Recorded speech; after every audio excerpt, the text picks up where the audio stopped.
was an everyday Kiwi guy, living in an everyday Kiwi lot. And then one day we got ourselves stuck in a rut, probably a pretty dark place, and we wondered how we were going to get ourselves out. And from there we decided we're going to do something every day to say that we've lived. From that day on, YOLOFarmer was born.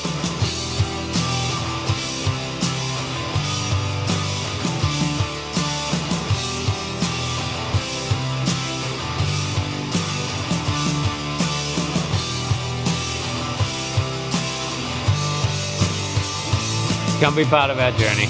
I wonder what the next YOLO is.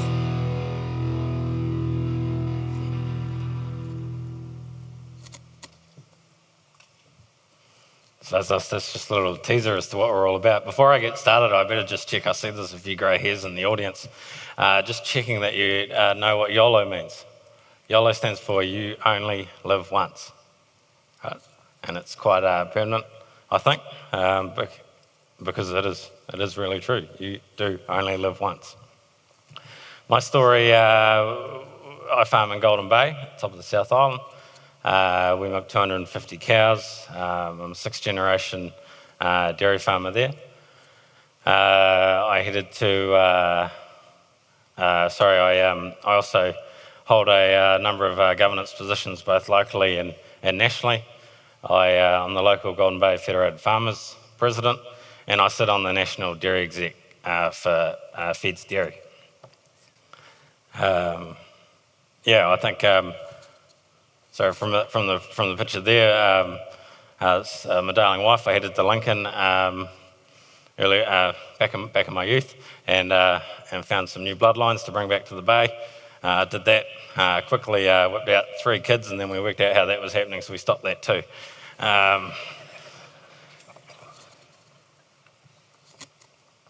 I guess if I go back, I've got a 2-year journey to share in about 10 minutes or 8 minutes now, so it'll be a bit of a quick trip. But hey, 2 years ago I was laying in bed, or just over 2 years ago. It was my 34th birthday, and 2 o'clock in the afternoon, I'd been in bed the afternoon before that, and the afternoon before that.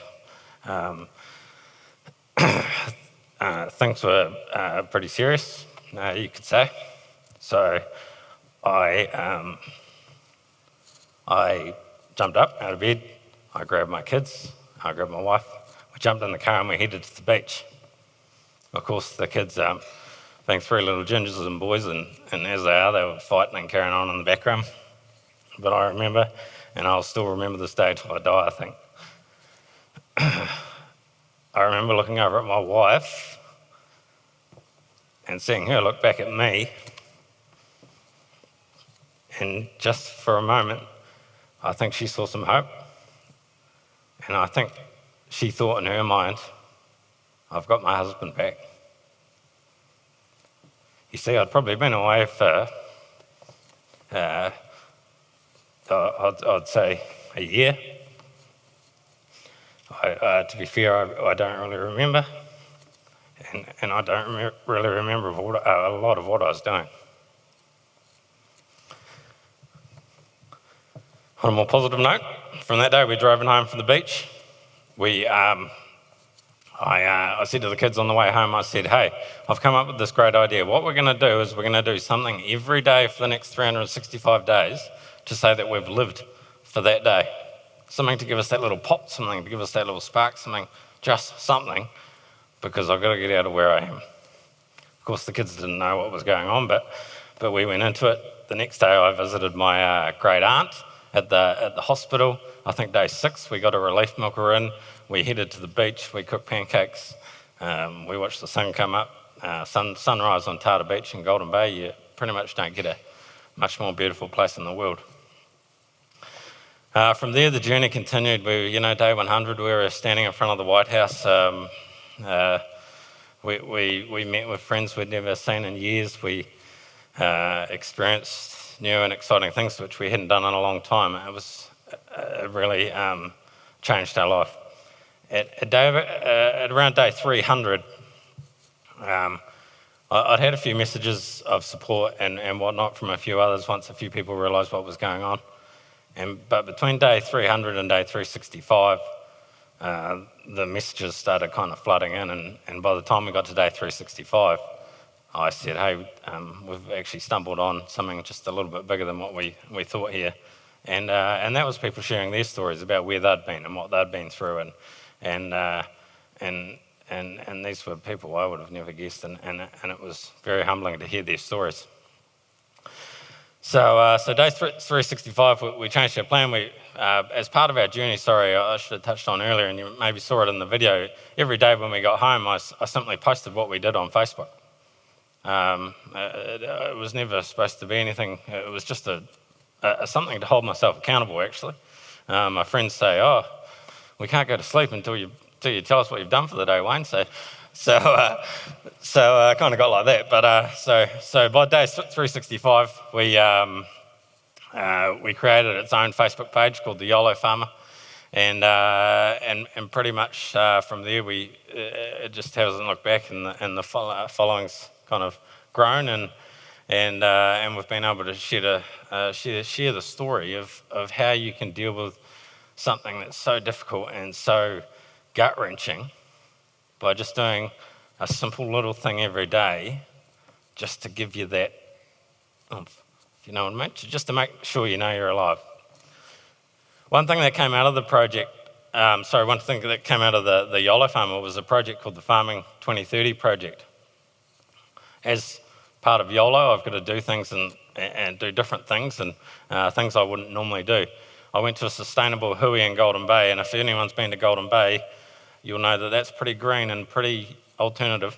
And from there we started this project, Farming 2030. It's about how we're going to be farming in 2030.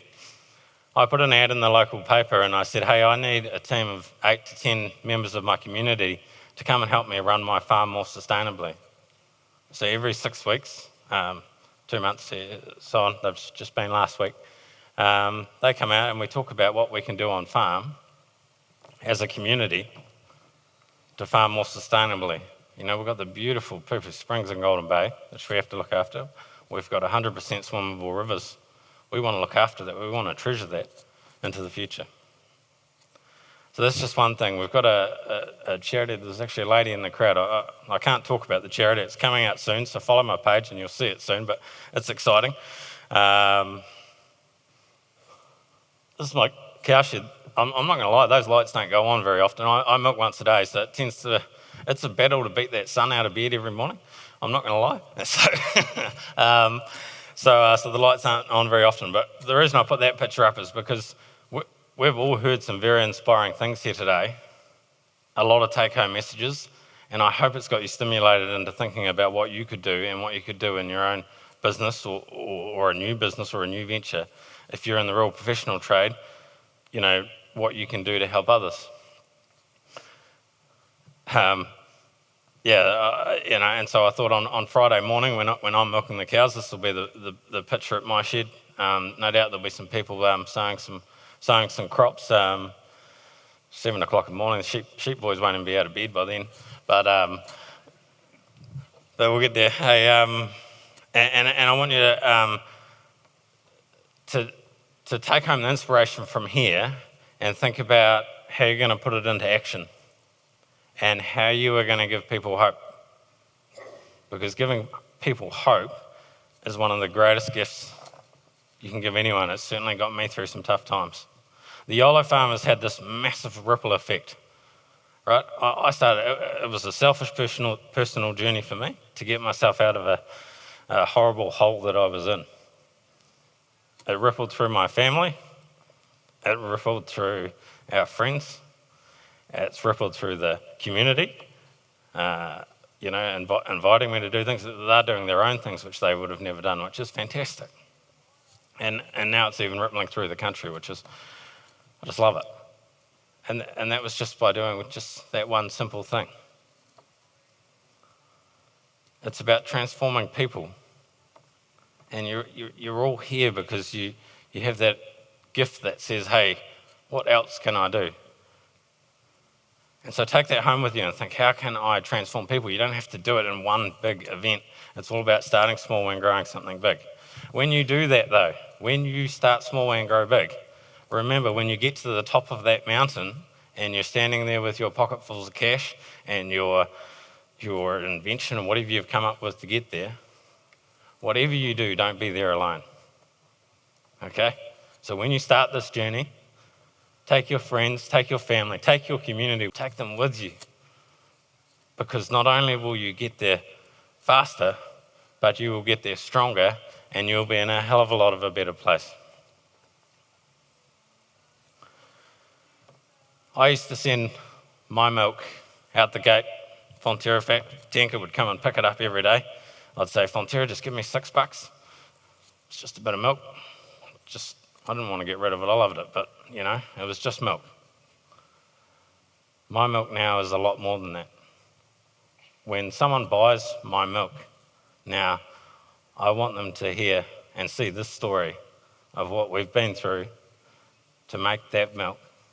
Okay? The blood, the sweat, the tears, the arguing. I've got a lawyer's daughter. Her father's actually here, I think, somewhere. But I've got a lawyer's daughter. For someone that's a lawyer's daughter, she's awfully opinionated when she stands on the end of a drafting gate, I can tell you that much. So she seems to know more about farming than me. So, hey, but that's it. That's what I want people to taste. I want to taste the love that I put into that milk. That's the taste of milk. It's not milk. It's love that they're tasting. And we as producers need to share that message and make sure that message comes across when people are sharing what we've produced and gifted to them. Thank you.